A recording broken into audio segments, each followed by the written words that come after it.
যদি আপনার মনে হয় যে দেয়ালে পিঠ ঠেকে গেছে, কেউ কিছু করতে পারছে না আপনার জন্য, আপনি পরিপূর্ণ ইয়াকিনের সাথে, দৃঢ় বিশ্বাসের সাথে এই 4টা আমল নিয়মিত করবেন। এবং আমি বহু মানুষকে পার্সোনালি এটার পরামর্শ দিয়েছি, ওনারা আমল করেছেন, আমল করে উপকৃত হয়েছেন।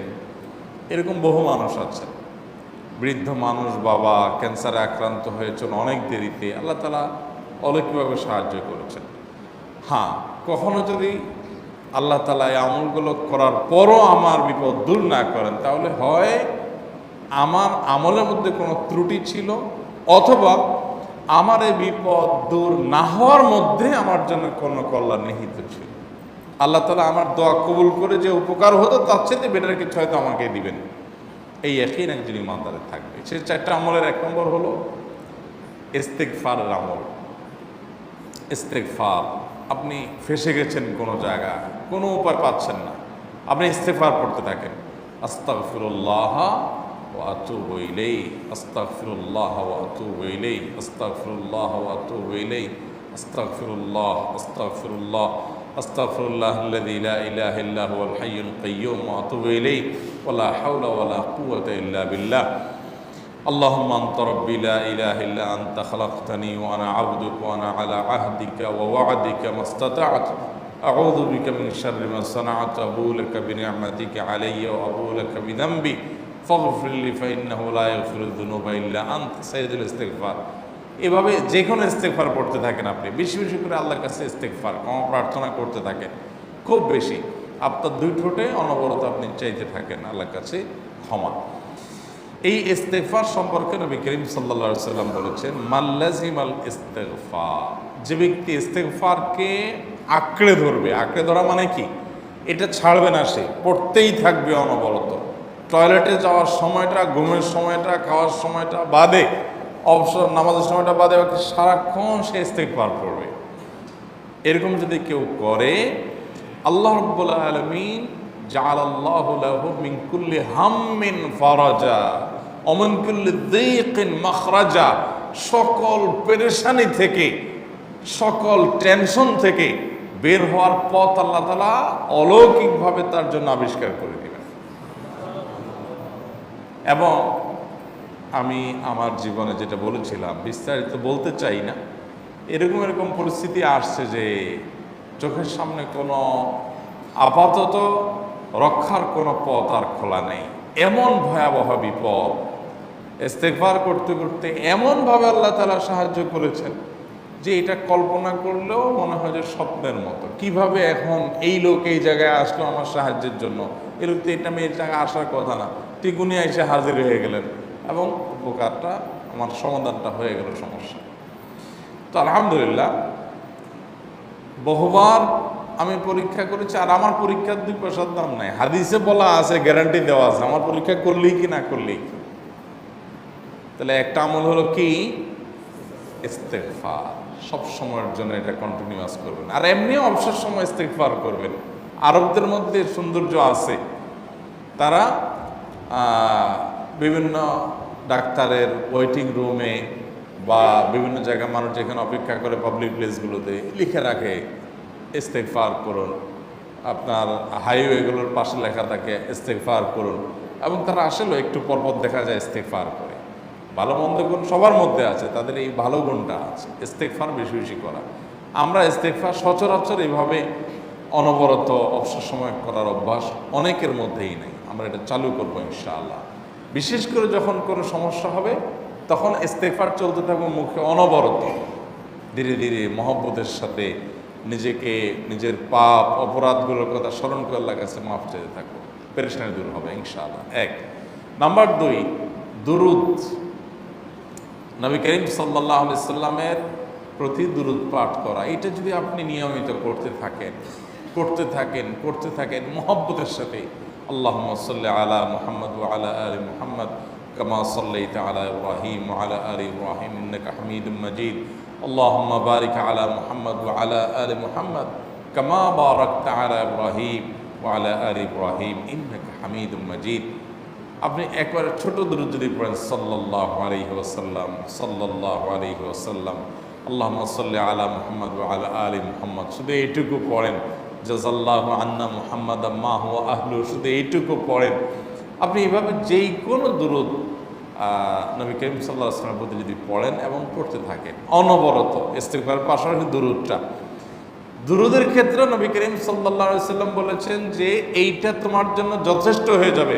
তুমি যদি আল্লাহর কাছে আর কোনো দোয়া করতে না পারো, শুধু দুরূদটা পড়ো, তোমার সব পেয়ে যাবে, কিচ্ছু লাগবে না। এক সাহাবী বলছেন, রাসূলুল্লাহ, আমার দোয়ার মধ্যে দুরূদ কত পার্সেন্ট রাখবো? আমি তো আমার অনেক কিছু আল্লাহর কাছে চাইবো, দুরূদ মানে তো নবীজির জন্য দোয়া, মানে আমার জন্য তো আমি দোয়া করবো, আপনার জন্য দোয়া কত পার্সেন্ট করবো?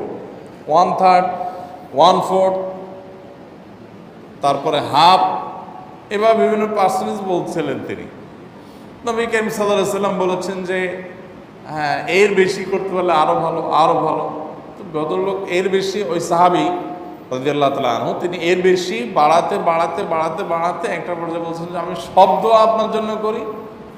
নবী করিম সাল্লাল্লাহু আলাইহি ওয়াসাল্লাম বলেছেন তাহলে তোমার আর কোনো দোয়াই করতে হবে না, এর মধ্যে সব দোয়া চলে আসবে। কারণ আপনি যদি বলেন আল্লাহ আপনার নবীর প্রতি আপনি রহমত নাজিল করেন, আপনার নবীর প্রতি আপনি শান্তি নাজিল করেন, আপনি যেটা দোয়া করেন, তো আল্লাহকে আল্লাহর নবীর প্রতি আপনি রহমত নাজিল করতে বললে আল্লাহ তাআলা আপনার প্রতি রহমত নাজিল করবেন কি করবেন না? আপনি কাউকে খুশি করতে চান, কার কাছ থেকে কিছু আদায় করতে চান, তার ছেলেটারে যদি হাদিয়া তোহফা দেন, আদর যত্ন করেন, তো বাই ডিফল্ট অটোমেটিকলি ওই লোকের সিম্পেথি আপনার দিকে আসবে কি আসবে না? চোখ বন্ধ করে আসবে। তো আল্লাহর নবীর জন্য যখন আপনি দোয়া করবেন, তখন আল্লাহ তাআলা আপনার মধ্যে রহমত নাজিল করবেনই, এটা নবী সাল্লাল্লাহু আলাইহি ওয়াসাল্লামের ওয়াদা। যেই কোনো পেরেশানি, তিনি আরো বলেছেন যদি কেউ দুরূদের আমল করে নিয়মিত, আল্লাহ রাব্বুল আলামিন তার সকল পেরেশানির জন্য যথেষ্ট করে দিবেন। এই আমলটাকে সবগুলো দূর করার জন্য যথেষ্ট হয়ে যাবে। এই দুরূদের আমলটা আমি দেখেছি, সুবহানাল্লাহ, গুলির মতো কাজ করে। আজকের ঘটনা, এক ভদ্রলোক সকালে একটা টেলিভিশন চ্যানেলে, বেসরকারি চ্যানেলে প্রোগ্রাম শেষ করে নামছিলাম লিফটে, তো উপস্থাপক উনি বলছিলেন যে ভাই, মানে দুরূদের আমল পড়ে আমি কিছুদিন আগে একটা ইয়াতে মানে এমন একটা অবস্থা যে এইটা থেকে বের হওয়ার কোনো পথ আর নাই, শুরু করলাম দুরূদ অনবরত। এরপরে আল্লাহ তাআলা আমাকে এমনভাবে উদ্ধার করলেন আমি কল্পনাও করতে পারিনি। আলহামদুলিল্লাহ, এই আমলগুলো করে অনেক ভাইরা আমাকে অভিজ্ঞতা জানাইছে যে আলহামদুলিল্লাহ তাদের অভিজ্ঞতা হলো কি। হ্যাঁ, ওই যে বললাম, কখনো যদি আল্লাহ তাআলা আপনার দোয়া কবুল না করেন, তাহলে হয় আমার ত্রুটি আছে, আর না হলে আমার জন্য আল্লাহ তাআলা এর চেয়ে বেটার কিছু রেখেছেন, আমি সেই ইয়াকিন রাখবো ইনশাআল্লাহ। আর এই দোয়াতে সমাধান হবেই হবে, সে বিশ্বাস থাকতে হবে। নবী করিম সাল্লাল্লাহু আলাইহি ওয়াসাল্লাম বলেছেন, হাদিসে কুদসিতে আল্লাহ বলেছেন, আনা ইনদা যান্নি আবদি বি, বান্দা আমার প্রতি যেমন ধারণা করে আমি তেমন আচরণ করি। কেন আপনি যদি চিন্তা করেন, করে দেখি হয় কি না, দেখি ট্রাই করি, তাহলে ওই আল্লাহ তাআলা বলবেন ঠিক আছে দেখতে থাক। আপনি যদি ইয়াকিন করেন যে না, নবী করিম সাল্লাল্লাহু আলাইহি ওয়াসাল্লাম যে বলেছেন অতএব সেটা হবেই, আর আল্লাহ রাব্বুল আলামিনের কাছে আমি ওইভাবেই চাবো যে আল্লাহ দিবেনই, আমি নিয়েই ছাড়বো, ইনশাআল্লাহ গুলি মিস হতে পারে, আপনার দোয়া মিস হবে না। ওই ইয়াকিন, ওই ঈমান আমার মধ্যে আনতে হবে, চেষ্টা করবো তো ইনশাআল্লাহ।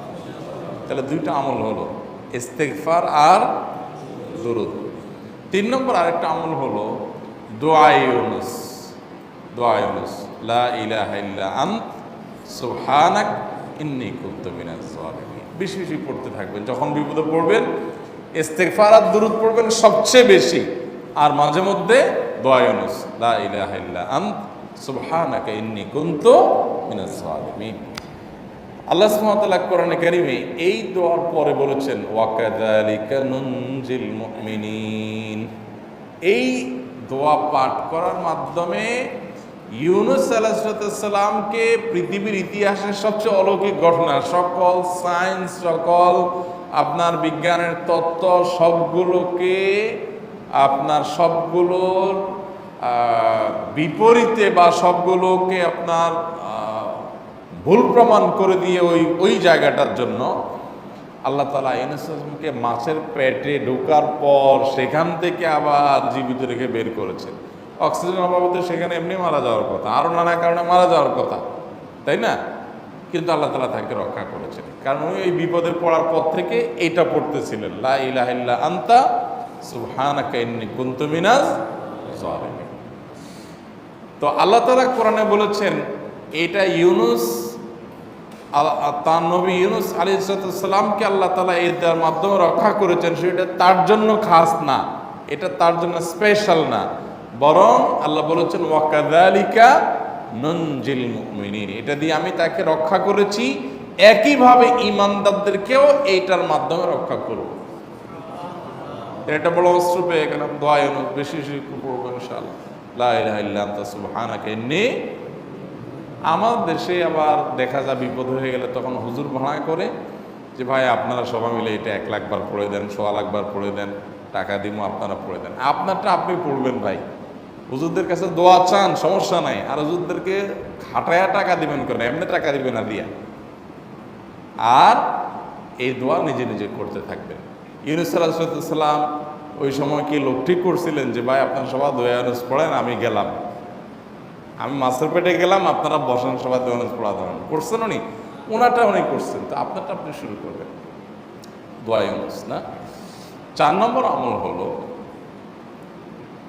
ইয়া যাল জালালি ওয়াল ইকরাম, এটা বিশেষ করে পাঠ করবেন।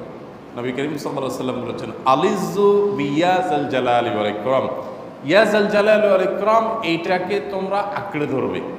ইয়া যাল জালালি ওয়াল ইকরাম এর মানে কি? এটা আল্লাহকে ডাকা, আর কিছু না, এবং হাদিসে বর্ণিত দোয়া, এটা মাসনুন দোয়া।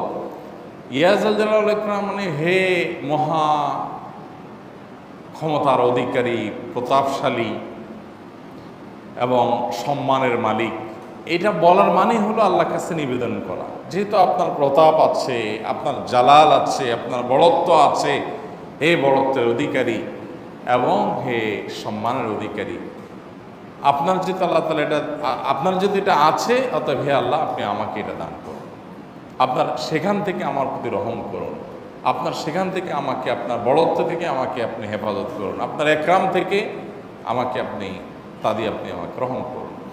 তো সেই দোয়া আল্লাহ তাআলার কাছে নিবেদন করতে পারি, ইয়া যাল জালালি ওয়াল ইকরাম।